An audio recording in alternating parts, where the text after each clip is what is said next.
Сәлеметсіздер ме балалар? Сәлеметсіздер. Отыра қойыңдар балалар. Балалар, бүгін сабағымызды бастамас бұрын ең алдымен барлығымыз өзіміздің көңіл күйімізді біліп алайық, иә? Сондықтан ортақ шығамыз балалар. Қане балалар, бір-бірімізге бүгінгі сабаққа жақсы тілек тілейміз. Диана, бүгін сағат сабақта жақсы сауал беруіңді тілеймін. Рахмет. Милана, бүгін сабақта жақсы баға ал. Рахмет. Әйгерім, мен саған жақсы көңіл күй тілеймін. Рахмет. Сымбат, ақылды бол. Рахмет. Балалар, мен сіздерге бүгін сабақта сәттілік тілеймін. Отыра қойыңдар. Рахмет. Отыра қойыңдар.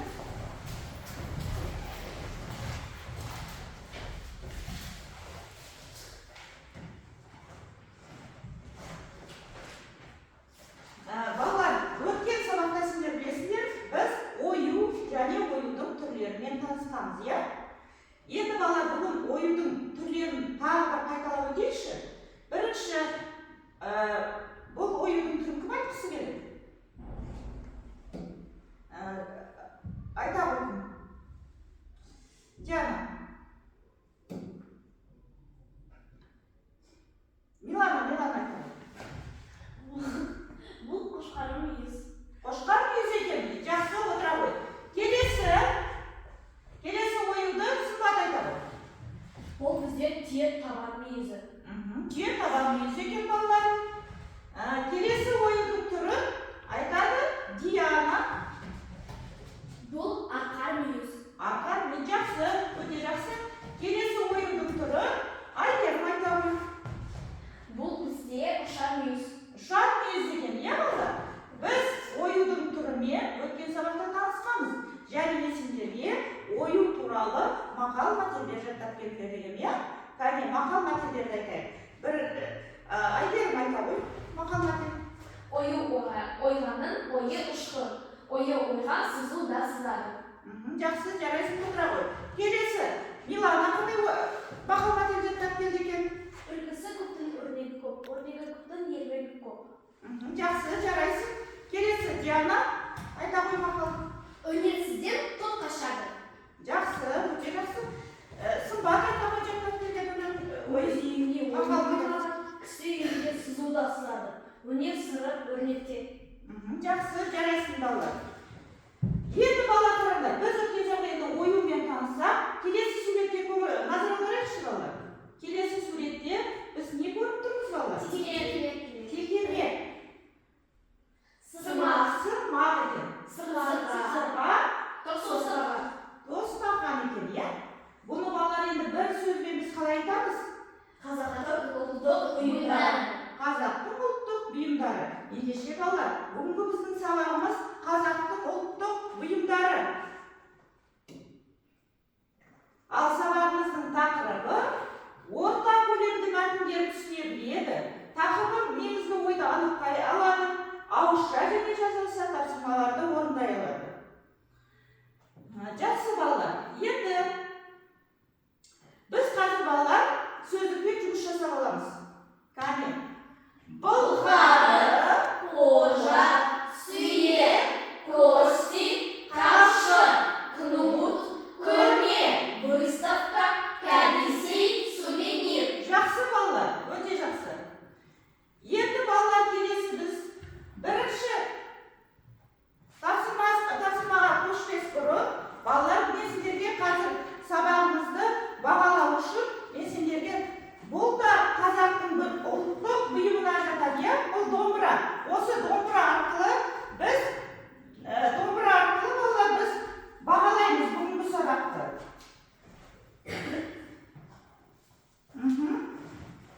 қолөнері ерте кезден-ақ әлемдік мәдениеттің көрнекті қайраткерлерін қызықтырған.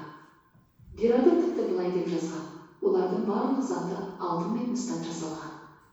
Садақтың металды бөлшектері, оғы, айбалталары мыстан, ал бас киімдері мен белдік әшекейлері алтыннан жасалған. Сондай-ақ ат омырауындағы өмілдіріктер де мыстан соғылған. Жүгін сулығы, ауыздығы тағы да басқа бөліктері түгелдей алтынмен әшкереленіп безендірілген. Қазақ халқының қолөнері туралы Ресей ғалымдары да сүйсіне әңгімелейді. Мысалы, А. Ливановский: қазақтың қандай кәсіпке болмасын табиғаттан қабілеттілігіне сүйсінесің.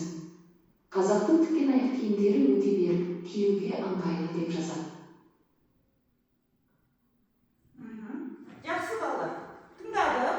Енді балалар, осы тыңдалым тапсырмасына бізге қиын сөздер, түсініксіз және қиын сөздер кезікті. Ол сөздер өмілдірік, жүгек, ауыздық. Осылардың мағынасын қашайын, балалар. Өмілдірік дегеніміз балалар, ер тоқымның жылжып кетпеу үшін аттың кеудесіне кигізіледі екен. Жүгек дегеніміз қайыстан, терден жасалып, жылқының басына кигізіледі. Ауыздық жүгеннің ат аузына салынатын темір бөлігі екен балалар. Түсінікті ме балалар? Кәне, бізде сымбат қайталап оқышықшы. Өмілдірік дегеніміз не екен? Өмілдірік ер тоқымның жылжып кетпеу үшін аттың кеудесіне кигізіледі. Жүгек қайыстан, терден жасалатын жылқының басына кигізіледі. Ауыздық жүгенің ат аузына жасалатын темір бөлігі. Ат аузына салынатын, темір бөлігі екен. Жақсы балалар, өте жақсы.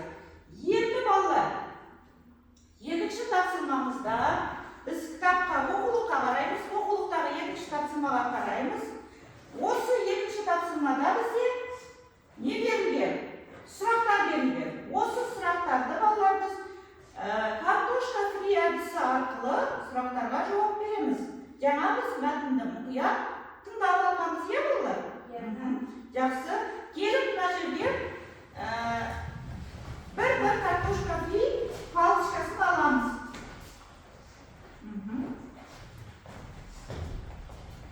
Жақсы, балалар. Енді ойланып, осы сұрақтарға қазір біз жауап береміз, жаңағы тыңдаған мәтінімізді есімізге кішкене түсірейік, Дайынбыз ба, балалар? Дайын екенбіз, Дайын болсақ, балалар, бірінші сұраққа бізге Милана жауап бере ғой, асықпай оқимыз, Геродот қазақтың қолөнері туралы не жазған? Геродот тіпті былай деп жазған: олардың барлық заты алтын мен мыстан жасалған. Олардың барлық заттары балалар алтын мен мыстан жасалған екен. Жаңа тыңдалып мәтінінде біз оны тыңдап өттік, Келесі сұраққа бізге жауап береді. Кім жауап бергісі келеді? Бізге жауап береді Сымбат. Заттар неден жасалған? Садақтың металдық бөлшектері, оғы, айбалталары мыстан жасалған. Белдік әшекейлері, бас киімдері алтыннан қапталған екен. Жақсы, өте жақсы, отыра ғой, жарайсың. Келесі сұрақты бізге Диана жауап бере ғой. Асықпай оқимыз. Қазақ халқының қолөнері туралы кімдер Айтқан, Қазақ халқының қолөнері туралы Ресей ғалымдары айтқан. Жақсы, тамаша, отыра ғой. Келесі төртінші сұрақ бізде Айгерім жауап бере ғой. Қазақтың тіккен аяқ киімдері қандай болған? Қазақтың тіккен аяқ киімдері өте берік деп ыңғайлы. Балалар, көрдіңдер ме? Қазақтың тіккен, отыра ғой, жақсы, тіккен аяқ киімдері өте мықты және аяққа киюге ыңғайлы болған екен. Енді балалар, осы келесі бізде үшінші тапсырма. Тағы да балалар, оқулыққа көңіл аудармас бұрын бүгінгі күнді дәптерлерімізге жазыламыз, Дәптерлерімізге бүгінгі күнді жазамыз.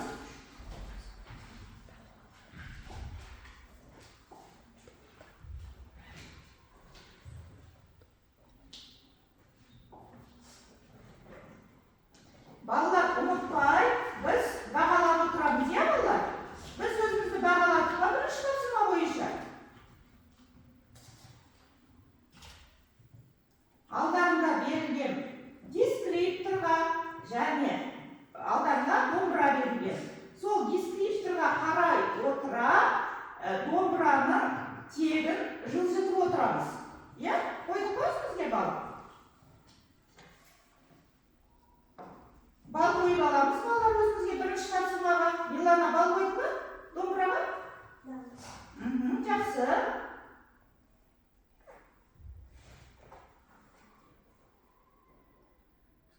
Келесі бізде үшінші тапсырмада балалар. Үшінші тапсырмада не берілген екен?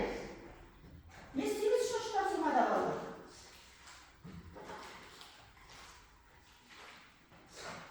Төменге қарап жалғастырыңдар. Үшінші тапсырма.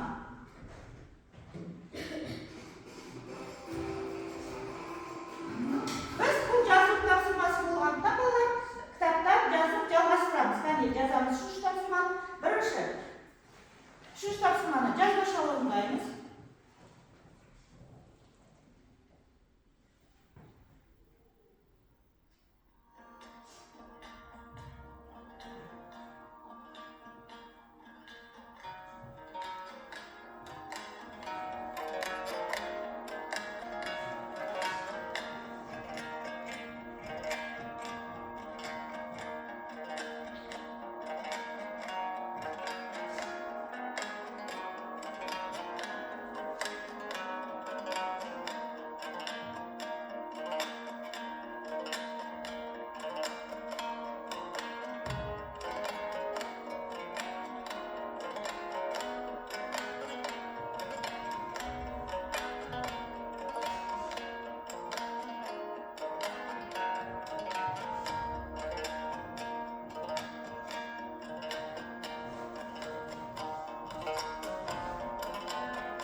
жазылған түскиіз. Дұрыс екен балалар? Иә. Дұрыс екен, жақсы. Жарайсың, отыра ғой.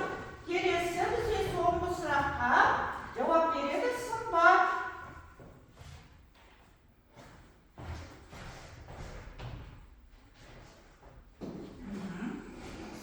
Металдан жасалатын бұйымдар: сақина, алқа, сырға, білезік, ауыздық. Дұрыс па екен балалар? Иә. Дұрыс екен. Жақсы балалар, жарайсыңдар. Өте жақсы.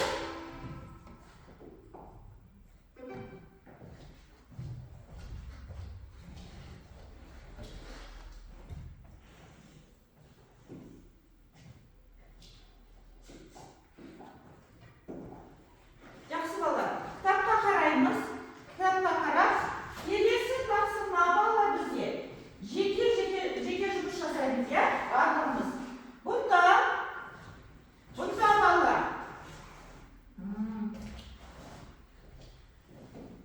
Так.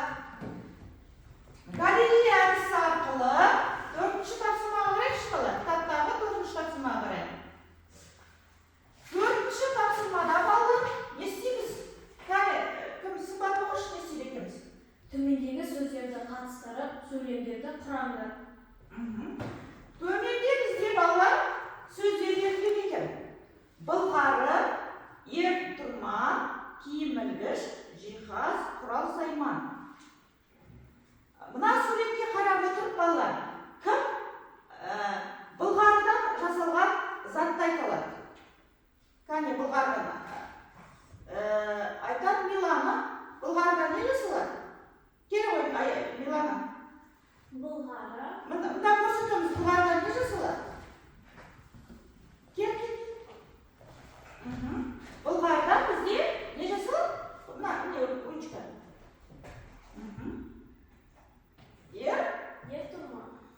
Ер-тұрман жасалады екен. Дұрыс па балалар? Былғарыдан бізде ер-тоқым, ер-тұрман, сосын былғарыдан бағана айтып кеткенбіз, не жасалады дедік балалар? Былғарыдан сөмке, сосын Торсық. торсық жасалады, сосын не жасалады дедік? Аяқ киім. Аяқ киім, дұрыс балалар, дұрыс айтасыңдар. Екінші, бізде мынада суретте бұл не балалар? Кәне айтасайшы тұрып. Жиһаз екен, иә? Ал бұл қазақты бұйымдары, иә? Ал бұл киім-кешек. Енді балалар, осы берілген сөздерде біз сөйлем құрап жасамыз. Әркім жеке-жеке дәптерлерімізге сөйлем құрап жасамыз, иә? Жазып қоямыз. 4-ші тапсырма. 4-ші тапсырма.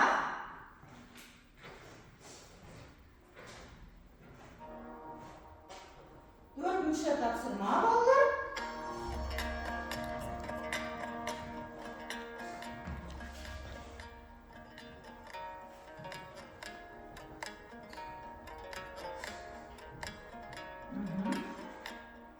Тақта берілген, және тақтада да берілген тақтағы сөздер, осы сөздерде сөйлем құрастырып жазамыз.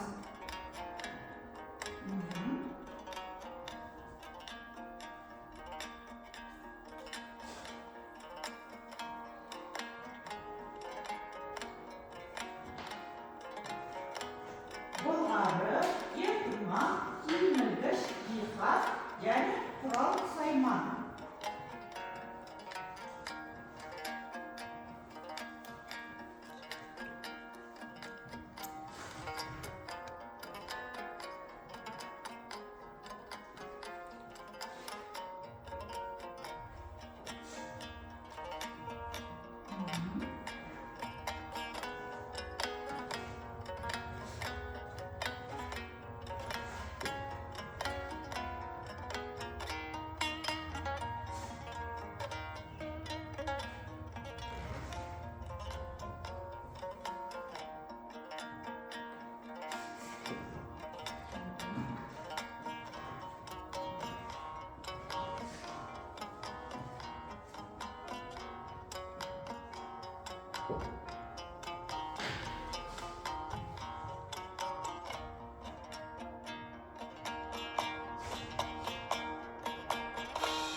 өте жақсы отыра ғой.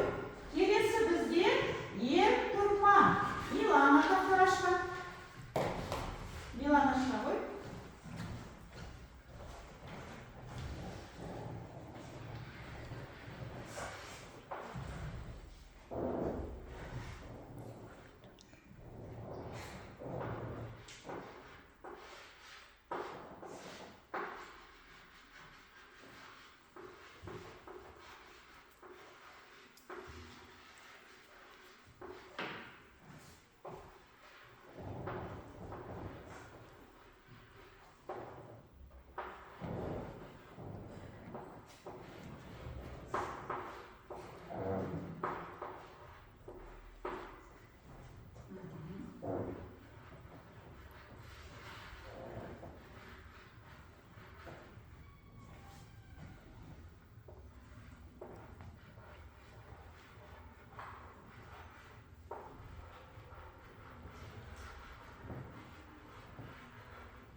Оқыңыз.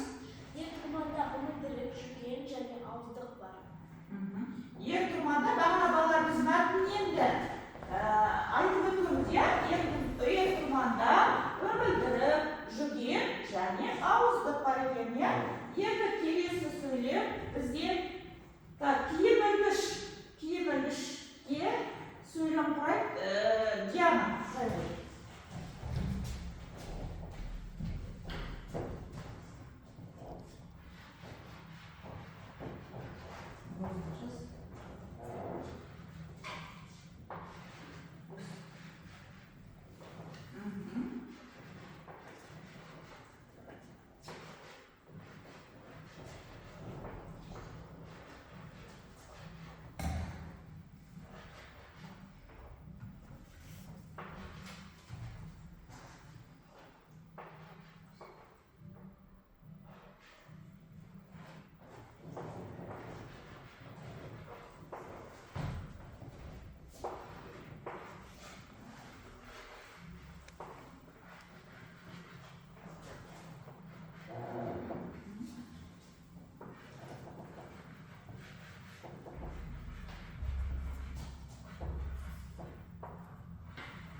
Оқы Диана. Менің анам киім ілгішке өзінің күртесін ілді. Менің анам киім ілгішке өзінің күртесі. Жақсы, жарайсың. Отыра ғой. Келесі бізде жиһаз деген сөз берілген екен, иә? Жиһаз деген сөзге Айгерім қандай сөйлем құрады екен көрейік.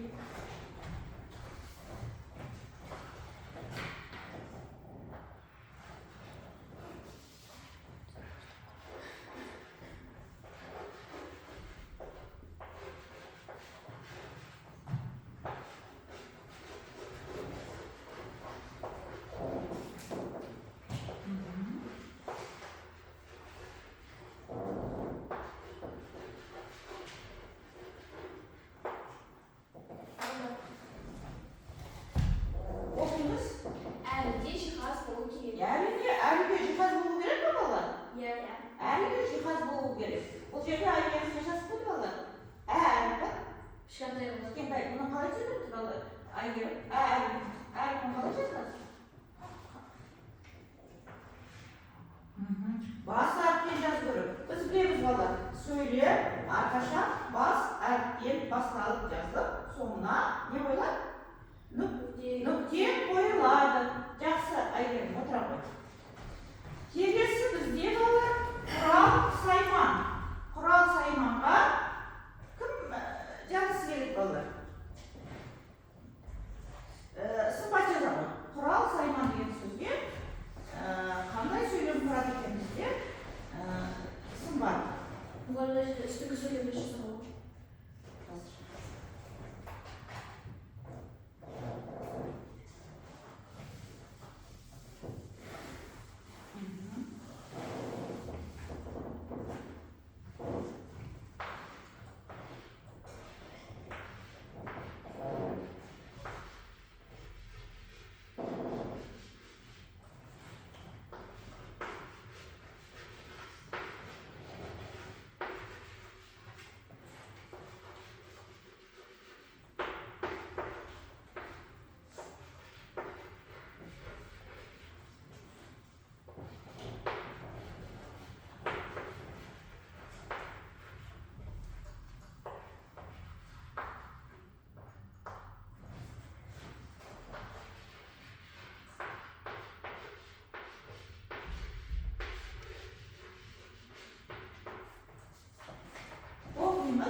көрсөт үш көп құралы салмақ керек. Иә балалар, текемет біз жаңа бірінші тапсырмада балалар, текемет деген нәрсе ол біздің апаларымыз, иә, апаларымыз ерте заманда қазіргідей дайын кілемдер сатып алмаған. Олар кигізден балалар текемет басқан, иә, кигізден текемет басып, оны бояп, оны әшекейлеп, жаңағы өткен сабақта өткен оюлап, иә, сендер ойдың. Ол текеметке әртүрлі оюдың суреттерін салып, мына текемет салғанның өзінде балалар әртүрлі оюдың суреттерін салған, иә, біз жаңа айтып кеттік қой. Текеметке түйе табан салуға да болады, көбелек оюды да салуға, қошқан мүйіз, мына жерде, иә, құс тұмсық, өркеш жұмсайтасыңдар, құс қанаты және сіз осының барлығын әртүрлі ерте заманда біздің әжелеріміз киіз басқанда осы текеметімізге бояп отырып, осы біздің оюларымызды істеген екен балалар, салған екен, иә? Жақсы балалар. Енді келесі бізде ол балалар бізде топпен жұмыс. Топпен жұмыс, иә? Топпен жұмысқа кірісіміз балалар. Топпен жұмыс жасаймыз. Топпен жұмыс жасаймыз. Мен сіздердің алдарына қазір ақ қағаз беремін. Осы ақ қағазға сендер ою. Сендер 5 жолдық өлең білесіңдер, иә? 5 жолдық өлең бірінші қалай жазылады, кәне айтып өтейікші? Кәне, бірінші не жазамыз? Милан, жауап береміз. Бірінші зат есім, дұрыс айтасың, жақсы отыра ғой. Келесі Диана айтады, келесі екінші не жазылады? Сын есім. Сын есім жазылады, дұрыс айтасың. Үшінші айтады. Үшінші бізде етістік тұрады. Неше етістік тұрады? Үш етістік. Үш етістік жасаймыз. Жазамыз, дұрыс айтасың. Келесі төртінші біз не жазушы еді? Сөйлем. Сөйлем, жақсы. Бесінші жолда бізде не жасаймыз балалар? Синоним, дұрыс айтасыңдар балалар. Кәнекей балалар, ою сөзіне асықпай отырып, біз 5 жолдық өлеңді құрастырамыз, иә? Жазамыз, ою. Бірінші жазыламыз. Жоқ, сендер бұған көмектесіңдер. Жазып алыңдар, көмектесіңдер, иә? Кәне, зат есім ою деп жазып аламыз мына жерге, иә? Сымбат жазып отырсын, сендер айтып отырыңдар.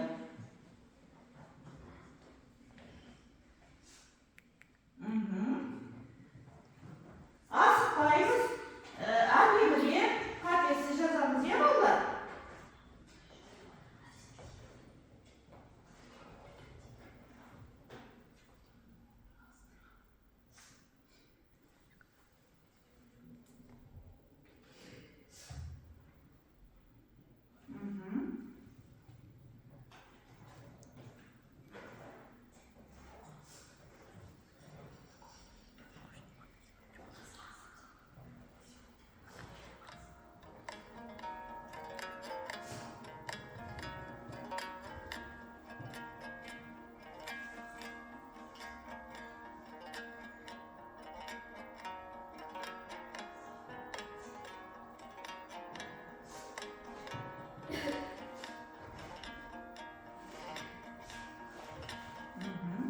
Бір-бірімізге көмектесеміз, иә? Сипат жазып отыр, жазамыз, балалар, асықпай.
бірінші бізде кәне біз жаңа айттық иә бірінші не тұрады балалар? Записок, смесок, ертістік, сөйлем, синоним. Дұрыс айтасыңдар балалар, өте жақсы. Жаңа біз кәне диана шығады.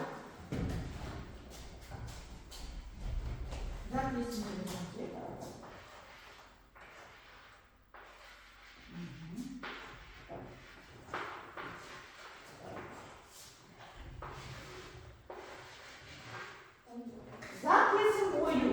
Зат есім дегеніміз не екен?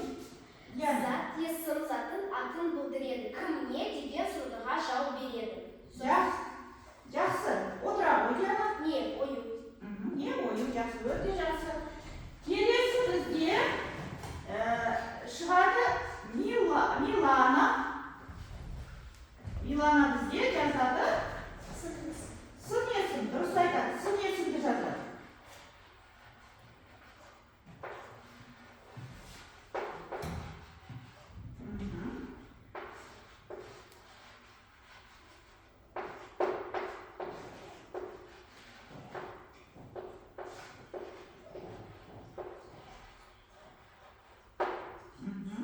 Сын есім әдемі көркем. Заттың сапасын сыны білгісін түсінкілігін білдіреді сын есім дейміз. Сын есім қандай қай деген сұраққа жауап береді. Қандай әдемі, қандай көркем. Өте жақсы, отыра ғой, жарайсың. Келесі бізде жазады. Айгерім тақтаға шығады. Айгерім. Сымбат тақтаға шығады. Сымбат бізде не жазады? Етістікті жазады.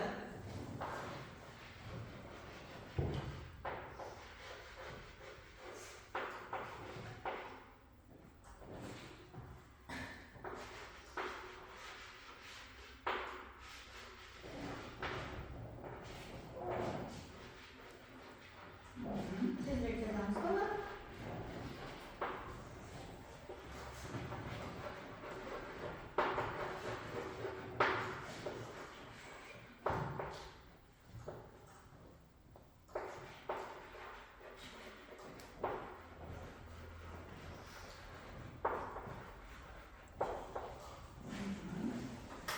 Етістік құрастырады, әдемілейді, көркемдейді. Етістік заттың сын қимылын білдіреді. Етістіктік сұрақтар не істеді, не қылды, қайтты. Не істеді, құрастырды, не істеді, әдемілейді, не істейді, көркемдейді. Жақсы, тамаша, отыра ғой. Келесі бізде шығады Айгерім. Шығады. Айгерім бізде не жазады? Сөйлем. Сөйлем, дұрыс айтады, сөйлем жазамыз.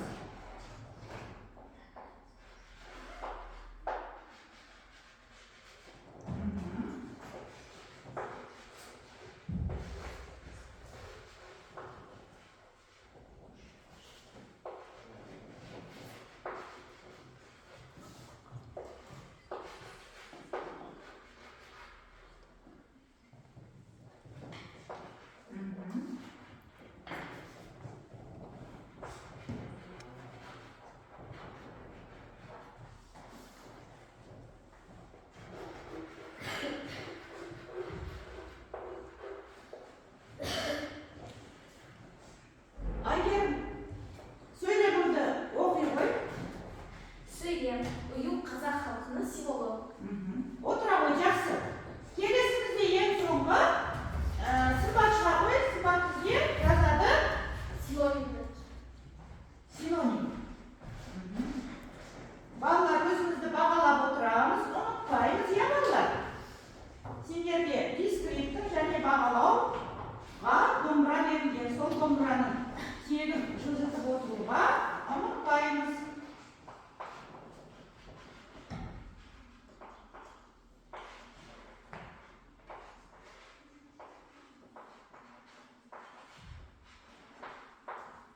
Синоним ою деген сөзге örnek. Синоним дегеніміз не еді? Синоним жазылуы әртүрлі, бірақ мағынасы бөлек сөздерді айтамыз. Жақсы, өте жақсы. Отыра ғой. Енді балалар, қазір біз сабағымызды қорытындылай келе, біз балалар сабағымызды қорытындылай келе,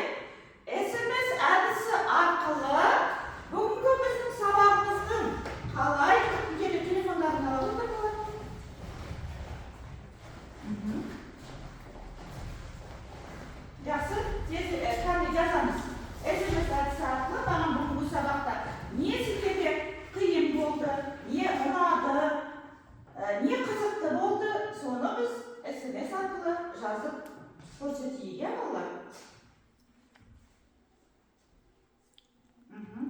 Тезірек жазамыз. Тезірек, иә?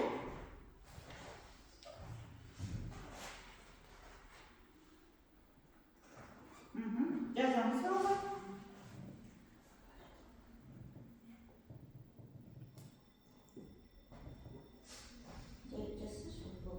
Тезірек жазамыз. Тезірек жазамыз. Жазма балалар.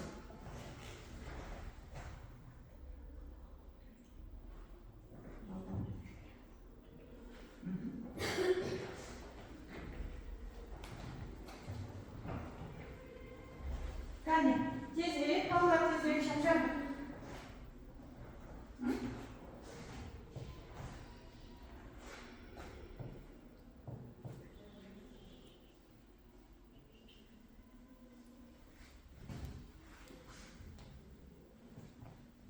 Кәне, тезірек жазамыз.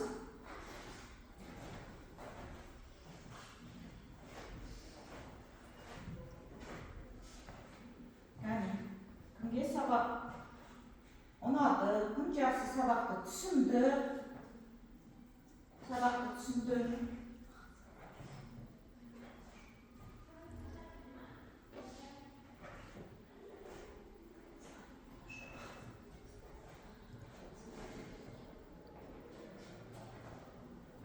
Тезірек балалар жазамыз.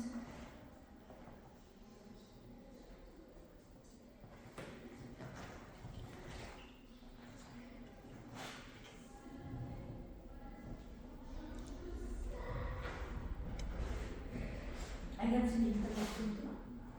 Iya. Yang tezirek kan ballar jiberamiz. Jibermi? Ani pishib ketdi.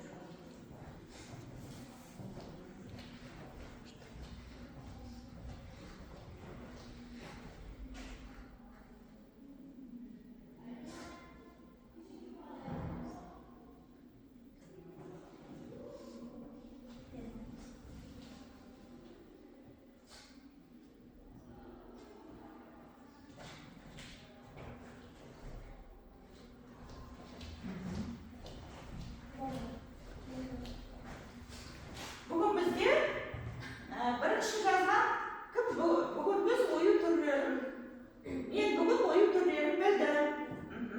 Милана бүгін ою түрлерін білген екен. Жақсы, Милана. Келесі кім? Мен.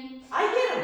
Картошка фри әдісі ұнаған екен, және бір-бірімізге сыйлық берген ұнаған екен. Келесі бізде? Келесі? Маған сабақ ұнады, сабақ қызықты болды дейді. Бұны жазған Милана екен. Тағы сын бар. Мен қазақтың ұлттық бұйымдары, маған қазақтың ұлттық бұйымдары ұнады. Қыз бол парақшасымен жұмыс істеген ұнады. Өте жақсы. Келесі бізде Диана, иә? Бүгін сабақ қызықты болды. Сабақта маған SMS жазған ұнады. Бір-бірімізге сыйлық берген ұнады. Бір жерде қате кеткен екен, иә? Емес, келесіде, иә? Жақсы балалар. Енді балалар қараңдаршы, мен сендерге алдарына бағалау парағын берген. Кәне, бағалау парағын маған көрсетіңдерші балалар. Мен сендерге домбырамен бағалаймыз деген, иә? Барыңыз бүгін сабақтан неше балл алдық? 5. Кәне, көтеріңіз. 10 балл алған екен, иә? Неше балл алдыңдар балалар? 10. Өте жақсы. Үй тапсырмасы балалар сендерге. 6-шы тапсырма, 8-ші тапсырма.